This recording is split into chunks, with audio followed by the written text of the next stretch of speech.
बातों की एक ऐसी दुविधा के बारे में बात करने वाली हूँ।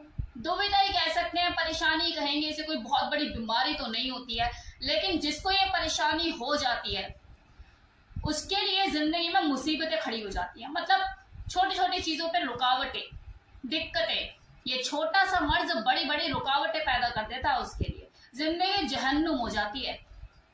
समझ ही गए होंगे आप। आई थिंक मोस्ट ऑफ लोग समझ ही गए होंगे मैं किस प्रॉब्लम की बात कर रही हूँ। थंबनेल पे तो मैंने वैसे भी बता ही दिया है, एक्सप्लेन कर ही दिया है बड़े बड़े शब्दों में।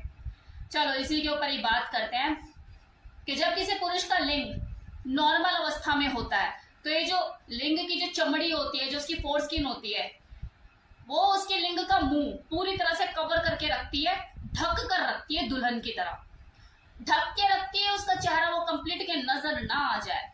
लेकिन जब वो लिंग तनी हुई पोजीशन में आ जाता है, स्टैंडिंग पोजीशन में होता है, तो वही फोरस्किन, जिसे चमड़ी भी कहा जाता है लिंग की, वो पीछे खिसक जाती है।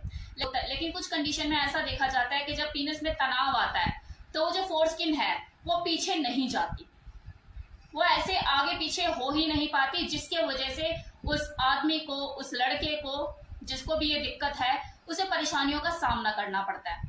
मर्ज छोटी सी परेशानी उसके लिए बड़ी बड़ी दिक्कतें पैदा कर देती है। जैसे जब वो अपने पार्टनर के साथ संभोग करता है तो सेक्स के दौरान ये जो स्किन है ये पीछे नहीं जाती, जिसकी वजह से वो प्लेजर नहीं ले पाता, वो संभोग क्रिया को एंजॉय नहीं कर पाता, उसे पेन भी होता है, स्वेलिंग भी रहती है उस जगह पे। और क्योंकि वो जो स्किन है वो आगे पीछे नहीं हो पाती है, इसके वजह से उस लिंग को धोना, उसकी साफ सफाई करना, हाइजीन मेंटेन करना, इसमें भी दिक्कत आती है। उसमें जो स्मैग्मा, जिसे मैल कहते हैं, वो जमा हो जाता है, जिसकी वजह से इन्फेक्शन के चांसेस उसके बने रहते हैं। आए दिन उसे इन्फेक्शन रहता है, जाने अनजाने ये संक्रमण वो अपनी पार्टनर को भी गिफ्ट में दे देता है। ना तो वो ढंग से प्लेजर ले पाता है, ना ही अपनी वाइफ को, अपनी पार्टनर को वो सुख दे पाता है, क्योंकि उसे पेन होता है, स्किन आगे पीछे होने में दिक्कत करती है। और इतना ही नहीं, टाइट फोरस्किन होने की वजह से जब वो यूरिन पास करता है, पेशाब करता है, तो उस वक्त भी उसे दिक्कत होती है, धार प्रॉपर बन नहीं पाती, उसमें रुकावट आती है।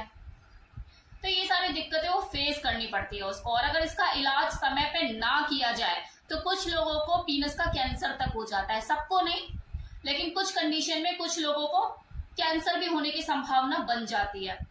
अब इस टाइट फोरस्किन के उपचार क्या है?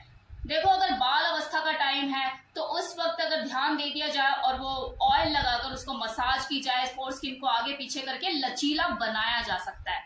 लेकिन अगर उम्र ज्यादा हो गई है, बचपन से जवानी आ गई है, तो वो जो स्किन है वो भी मैच्योर हो जाएगी और हो जाती है, जिसकी वजह से जब आप ये ऑयल से स्ट्रेचिंग करना शुरू करते हो, ज्यादा उम्र हो गई और आप ये बचपन वाला काम अपनी जवानी में करते हो, तो चांसेस कमी होते हैं कि वो जो स्किन है वो आगे पीछे हो पाए, उसमें लचीलापन आ पाए, क्योंकि वो भी आपकी तरह मैच्योर हो चुकी है।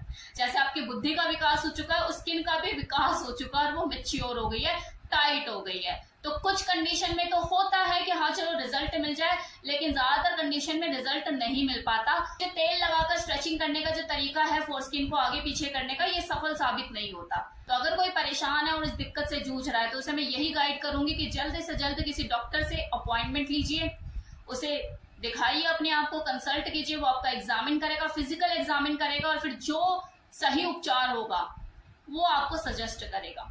ये ऐसी कोई बहुत बड़ी बीमारी नहीं है जिसका कोई इलाज ना हो, इससे घबराने की कोई जरूरत नहीं है। बस सही टाइम पे आप डॉक्टर से मिलिए और इसका इलाज करा लीजिए।